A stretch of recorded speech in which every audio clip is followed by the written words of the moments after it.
Selanjutnya kita akan melihat log magnitude curve ini ya, beserta asymptotic dan phase angle curve untuk 1 plus j omega kali t.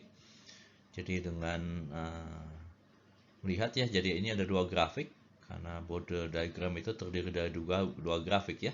Yang pertama itu plot magnitude terhadap omega, dan yang kedua itu plot phase angle terhadap omega. Dan untuk yang 1 plus j omega t kita bisa dapatkan di sini fungsi magnitude-nya ya, magnitude dari 1 plus j omega t ini kita variasikan terhadap omega, jadi kita akan dapatkan plotting seperti ini. Dan di sini asymptot ya, kita bisa dapatkan garis asymptot di sini, dan juga di sini corner frekuensinya ya, seperti. Jadi di sini kita lihat corner frekuensinya itu pada 45 derajat Celcius, di mana kondisinya tangan min 1 sama dengan tangan min 1 inverse tangan dari 1 ya. Itu akan menghasilkan 45 derajat. Dan ini untuk kasus di mana fungsi alih itu memiliki suku seperti 1 plus j omega t pangkat plus minus 1 gitu ya, kita bisa dapatkan dengan konstruksi asymptotik gitu ya, corner frekuensinya itu tetap pada omega sama dengan seperti, dan asymptotnya merupakan garis lurus ya. Dan pada frekuensi yang low, asymptotnya itu horizontal, berupa garis horizontal ya.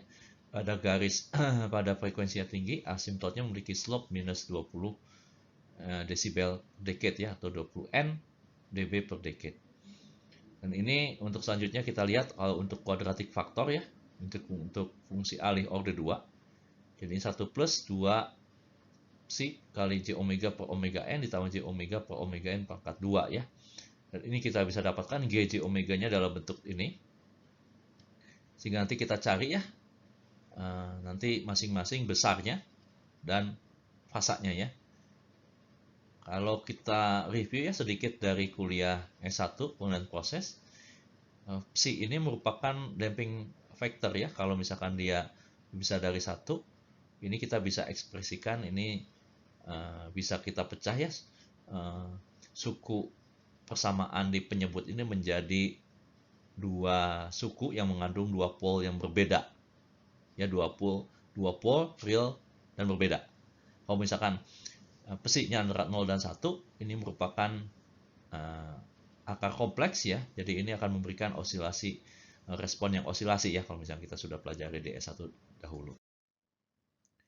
Asymptotic frekuensi respon kita bisa dapatkan sebagai berikut ya, kita cari magnitude dari fungsi alih di atas. Jadi kita bisa dapatkan ini magnitude-nya minus 20 log ini ya. Lalu pada low frekuensi kita bisa sederhanakan untuk omega lebih kecil dari omega n, minus 20 log 1 akan menghasilkan 0 desibel. Dan pada high frekuensi kita akan dapatkan sebagai berikut ya.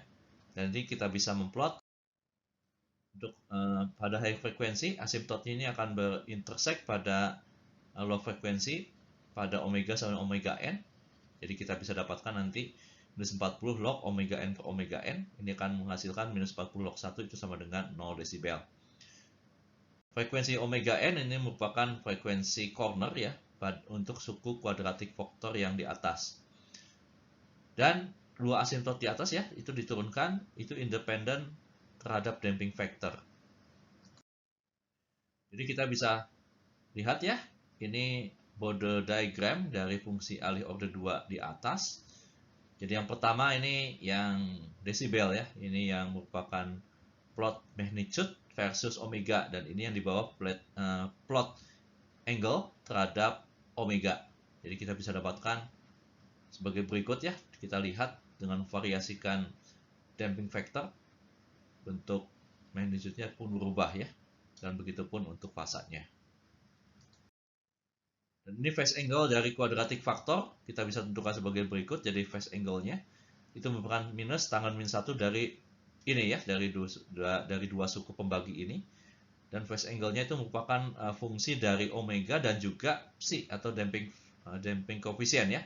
Pada omega sama dengan 0, phase angle-nya itu 0 derajat.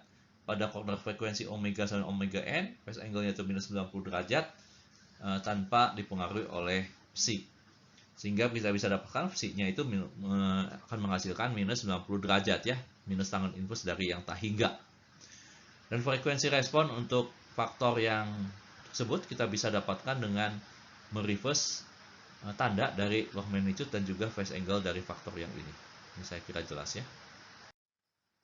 Jadi sekarang kita bisa simpulkan prosedur umum untuk memplot border diagram. Kita tuliskan sinusoidal fungsi alih ya, sinusoidal transfer function dari GJ omega HJ omega itu merupakan produk dari beberapa atau perkalian dari beberapa faktor basic yang kita bisa temukan ya, untuk yang sudah kita temukan yang biasa umumnya ada dalam suatu fungsi alih ya. Jadi seperti fungsi alih order 1 dan sebagainya. Lalu kita identifikasi corner frekuensinya dan kita bisa memplot asymptotic log magnitude terhadap frekuensinya ya. Dan exact curve-nya itu akan berdekatan gitu ya dengan asymptotic curve yang kita bisa gambarkan. Dan phase angle kita bisa gambarkan dengan menambahkan phase angle dari beberapa faktor beberapa suku dasar yang kita identifikasi pada fungsi alih tersebut.